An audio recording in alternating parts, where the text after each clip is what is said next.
What's up everybody, welcome to the video. It's your boy HK AKA Hellkid, the kid who's been through it and is going through it. If you're new to the channel and you like football content and you're a football fan, please like and subscribe, answer notifications so videos like these can pop up on your feed.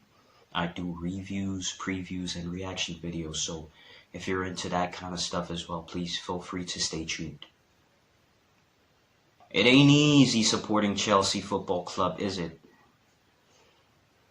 If you're new to sports and you're looking for a club to support and you're scrolling through Google looking at all these Premier League teams and you come across this team and you're like, oh wow, alright, this looks nice. Let me go for this one instead. You need the following requirements to get you through supporting this team. You need tequila to numb the pain. You need a therapist, preferably one who's available 24/7 through phone call. And you need to grow your nails so that you can bite them off.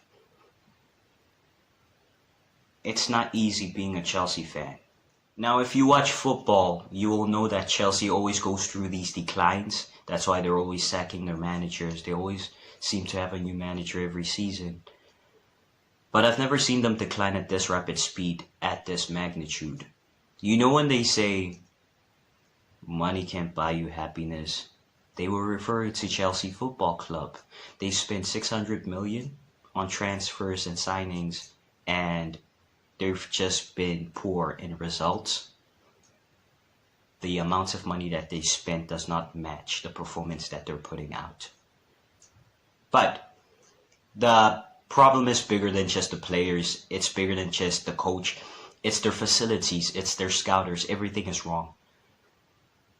And in regards to that game with Real Madrid, they actually played very well in the second leg. I was expecting a huge deficit in the scoreline because Real Madrid are the kings of Europe for a reason, and I was expecting a disparity between the two. A huge disparity, but credit to Chelsea, they managed to keep the scoreline at a minimum of 2-0 through both legs, by the way, which is not easy taking into account that Real Madrid went to Anfield and did something of a violation to a certain football club.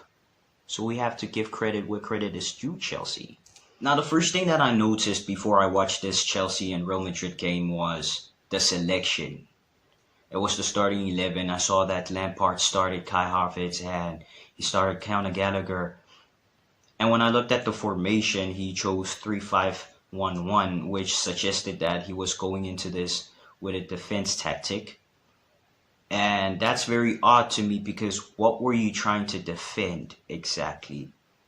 Were you trying to defend Real Madrid's 2-goal advantage? You needed to go into this game with an attack mentality, with an attacking intent. And if you're going to approach this game with an attacking intent, I wouldn't have started Conor Gallagher and Kai Havertz. I would have started Raheem Sterling. And before you guys object, on a probability scale, Raheem Sterling is most likely to score out of that entire Chelsea squad. Why? Because his numbers suggest that. Because he has the most goals in the league. Another person I would have started is João Felix or Modric. And I know a lot of people have been bantering Modric and all of that, but he has 2 assists. So that suggests that he affects the game. Maybe he doesn't have a goal paralysis to follow it up, but he assists and he affects the game in that manner. To be fair, that's how it was over the moment this happened. And I know that's not an excuse for the performance that they put in. It's not an excuse for the performance Chelsea have been putting in the entire season. But in the second leg, they actually played very well.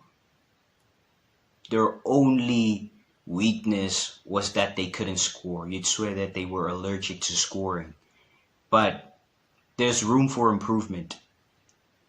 The only problem is that they couldn't capitalize on their opportunities, and N'Golo Kante and Cucurella had chances, and when they missed it, I immediately knew that Real Madrid were going to make them regret that. I knew because against Real Madrid, the thing about Real Madrid is that they take time to get into their rhythm, and you have to take advantage of that.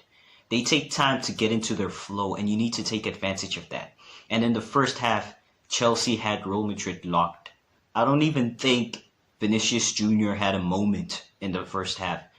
Even like Carlos Ancelotti even had to take out Benzema because he wasn't effective in that game.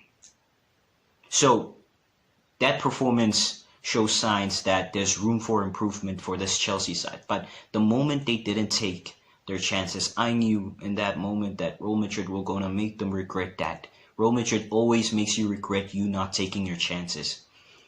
Real Madrid specialize in exposing a weakness in a team. It's clear that Chelsea are in a state of crisis, and if they continue to produce performances like this, then they will be relegated, unfortunately. And if they're relegated, then that will cause a decline in their wages, because that's what happens when you get demoted. And that will in turn mean a decrease in salaries, which will mean players will want to leave in the summer.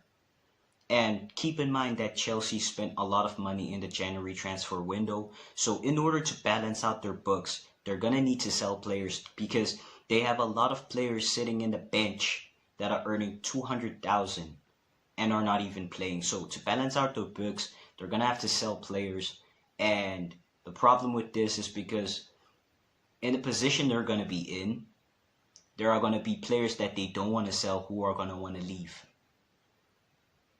So this is going to be a chaotic end of a season for Chelsea, but I truly wish them all the best. I hope that they figure it out. But if you made it to the end of the video, I appreciate you. Keep in mind that I do reviews, previews, and reaction videos. So if you're interested in that, please stay tuned, subscribe, click notifications so videos like these can pop up on your feed, and hopefully I will see you in the next video.